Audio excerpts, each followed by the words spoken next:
Hello friends, आज हम बात करेंगे प्रश्नावली 13.5 के बारे में। तो अभी तक हमने प्रश्नावली 13.4 और 13.3 देखी थी। तो आज हम बात करेंगे प्रश्नावली 13.5 पर। तो आइए देखते हैं प्रश्नावली 13.5 का पहला प्रश्न। पहले प्रश्न में हमें पूछा गया है कि माचिस की डिब्बी के माप 4 centimetre into 2.5 centimetre into 1.5 centimetre हैं। ऐसी 12 डिब्बियों के एक पैकेट का आयतन ज्ञात कीजिए। यानी कि हमें एक डिब्बी दी गई है और उसकी माप दी गई, यानी कि लंबाई, चौड़ाई और ऊंचाई। यानी कि हमें लंबाई, चौड़ाई और ऊंचाई दी गई है उस डिब्बी की, और हमें उसी तरह की और 12 डिब्बियों का आयतन हमें ज्ञात करना है। तो आइए देखते हैं प्रश्न नंबर पहले का हल।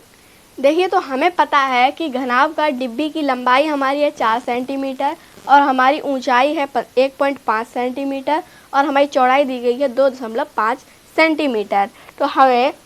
तो हमें घनाभकार डिब्बे का आयतन ज्ञात करना है। देखिए, आयतन क्या होता है? आयतन हमारा होता है जो माप दिए गए हैं, जो लंबाई, चौड़ाई और ऊंचाई दी गई है या लंबाई, चौड़ाई दी गई है, उसको यदि हम गुणा कर देंगे आपस में तो वो हमारा आयतन हो जाएगा। तो आयतन हमारा यही होता है L into B into H।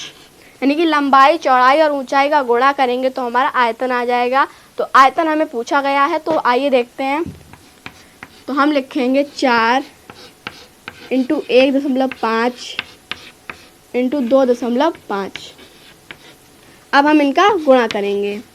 तो जब हम इन तीनों गुणा करेंगे तो हमारा आंसर आ जाएगा 1500। और एक अंक पहले यहाँ दशमलव है और एक अंक पहले यहाँ दशमलव, यानी कि 2 अंक पहले हमारा दशमलव लग जाएगा। और पीछे से हम गिनती करते हैं तो 15 सेंटीमीटर क्यूब ये हमारा आंसर आ गया है। यानी कि एक माचिस की डिब्बी का आयतन हमारा आ गया है और हमें ज्ञात करना है इसी प्रकार की 12 डिब्बियों की। तो आइए देखते हैं। हमें दिया गया है एक डिब्बी का हमारा आयतन निकला है 15 रुपये, 15 सेंटीमीटर क्यूब। ऐसी 12 डिब्बियों का निकालेंगे तब 15 इंटू 12 करेंगे। तो जब हम 15 इंटू 12 करेंगे तो हमारा आंसर आएगा 180 सेंटीमीटर क्यूब। तो यही हमारा आंसर हो जाएगा। हमें पूछा गया था कि घनाभकार डिब्बियों का आयतन ज्ञात कीजिए, जो कि डिब्बियां हैं हमारी 12 डिब्बियां दी गई थी। तो एक डिब्बी का आयतन आया 15 सेंटीमीटर क्यूब और 12 डिब्बियों का आयतन आया है 180 सेंटीमीटर क्यूब। तो इस प्रकार आपने प्रश्न नंबर पहला देखा। अब हम बात करते हैं प्रश्न नंबर सेकंड पर। तो फ्रेंड्स, अब हम बात करते हैं प्रश्न नंबर 2 में। तो प्रश्न नंबर 2 में पूछा गया है एक घनाभकार पानी की टंकी 6 मीटर लंबी, 5 मीटर चौड़ी और 4.5 मीटर गहरी है। इसमें कितने लीटर पानी आ सकता है? तो हमें ज्ञात करना है कि इसमें कितना लीटर पानी आ सकता है, जबकि 1 मीटर क्यूब बराबर 1000 लीटर दिया गया है और हमें उसकी लंबाई, चौड़ाई और गहराई दी गई है। तो आइए देखते हैं प्रश्न नंबर 2 का हल। तो हमें पता है कि घनाभकार टंकी की लंबाई हमारी 6 मीटर दी गई है और चौड़ाई हमारी 5 मीटर दी गई है और ऊंचाई हमारी 4.5 मीटर दी गई है। हम ऊंचाई, हमारी गहराई दी गई है, ऊंचाई नहीं दी गई है। तो जितनी गहराई हम मान सकते हैं उतनी ऊंचाई भी मान सकते हैं। यानी कि गहराई और ऊंचाई का मतलब एक ही होता है। ऊपर से देखेंगे तो गहराई और नीचे से देखेंगे तो ऊंचाई होती है, इसलिए गहराई और ऊंचाई का मीन्स एक ही होता है। तो हमारा ऊंचाई है 4.5 मीटर और हमें ज्ञात करना है इस टंकी में कितना पानी आ सकता है। तो हम इसका आयतन लेकर ज्ञात कर सकते हैं। तो हम लिखेंगे घनाभकार टंकी का आयतन। तो घनाभकार टंकी का आयतन क्या होता है? L into B into H. L into B into H, यानी कि लंबाई गुणित चौड़ाई गुणित ऊंचाई। तो हम लिखेंगे, तो लंबाई हमारी कितनी है? 6 मीटर, चौड़ाई है 5 मीटर और ऊंचाई या गहराई है 4.5 मीटर। तो जब हम इनका गुणा करेंगे 6 पंजे 30, 1350 मीटर क्यूब। ठीक है, तो हमारा आंसर आएगा 1350 मीटर क्यूब। और एक अंक पहले यहाँ दशमलव दिया गया है तो हम भी यहाँ पर एक अंक पहले दशमलव लगा देंगे। तो हमारा आंसर आ जाएगा 135 मीटर क्यूब। ये हमारा आयतन आ गया है टंकी का। ठीक है ना, तो हमारा आंसर इतना आ गया है और हमें क्वेश्चन में दिया गया है कि 1 मीटर क्यूब बराबर 1000 लीटर। तो हम लिखेंगे 1 मीटर क्यूब बराबर 1000 लीटर। ठीक है, तो हमारा आंसर आया 135 मीटर क्यूब। तो हम 135 का इसमें गुणा करेंगे, तो 135 मीटर क्यूब बराबर 135 इंटू 1000। जब 135 में 1000 का गुणा करेंगे तो हमारा आएगा 135000, यानी कि 1,35,000 हमारा आंसर आ जाएगा लीटर। 1,35,000 लीटर हमारा आंसर आ जाएगा। तो इस प्रकार आपने प्रश्न नंबर दूसरा देखा। हमें प्रश्न नंबर दूसरे में पूछा गया था कि टंकी में कितना पानी आ सकता है। 1 मीटर क्यूब बराबर 1000 लीटर दिया गया था। तो हमारा आयतन आया था 135 मीटर क्यूब। तो 135 को हमने 1000 में गुणा किया तो हमारा आंसर आया 1,35,000 लीटर। तो इस प्रकार आपने प्रश्न नंबर दूसरा देख लिया है प्रश्नावली 13.5 का। अब हम बात करते हैं प्रश्न नंबर तीसरे पर। तो फ्रेंड्स, अब हम बात करते हैं प्रश्न नंबर 3 में। तो प्रश्न नंबर 3 में हमें दिया गया है कि एक घनाभकार बर्तन 10 मीटर लंबा और 8 मीटर चौड़ा है।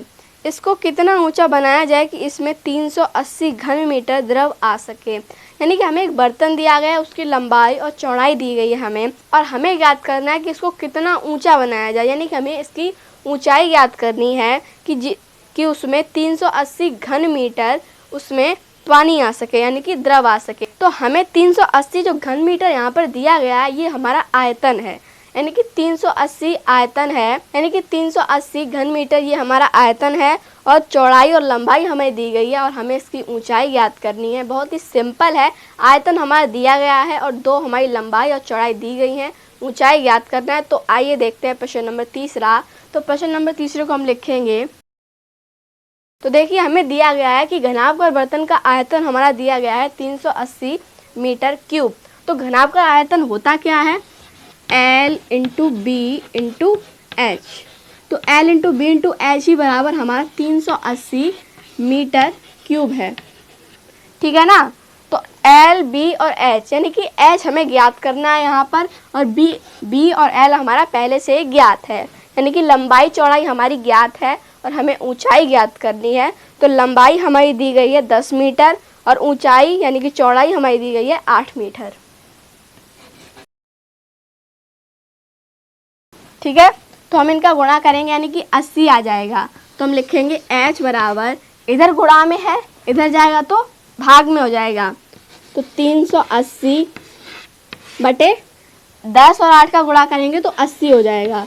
देखिए, ये भी मीटर में है, ये भी मीटर में है और ये भी मीटर में है, यानी कि 1 मीटर इधर है और 1 मीटर इधर है। तो 1 और 1 मिलके क्या हो जाएंगे? 2, यानी कि मीटर स्क्वायर हो जाएगा। तो हमारा 80 मीटर स्क्वायर और 380 मीटर क्यूब दिया गया है हमें। तो 0 से 0 कट जाएगा और 8 को हम 38 से काटें, तो 8 को हम 38 से काटेंगे 4, H बराबर लिखेंगे 4.75 मीटर। H बराबर 4.75 मीटर आ जाएगा। देखिए, मीटर स्क्वायर था और मीटर क्यूब था, तो यानी कि मीटर क्यूब में से मीटर स्क्वायर घटाया तो हमारा बचा मीटर पे घात 1। तो मीटर पे घात जब 1 होती है तो उसको हम मीटर ही मानते हैं, क्योंकि 1 का मतलब 1 ही होता है। 1 में किसी का गुणा करेंगे तो आंसर उतना ही आएगा जितनी हमारी दूसरी संख्या है। तो 4.75 मीटर ये हमारी H की वैल्यू आ गई है। तो H बराबर हमारी 4.75 मीटर आ गई है। तो इस प्रकार आपने प्रश्न नंबर तीसरा देखा। प्रश्न नंबर तीसरे में हमें आयतन दिया गया था, आयतन हमारा 380 मीटर था और हमें लंबाई और चौड़ाई दी गई थी, ऊंचाई ज्ञात करनी थी यानी कि H ज्ञात करनी थी। तो हमने आयतन की मदद से आंसर निकाल लिया है। आंसर हमारा आया है H बराबर 4.75 मीटर। तो इस प्रकार आपने प्रश्न नंबर तीसरा देखा। अब हम बात करते हैं प्रश्न नंबर 4 पर।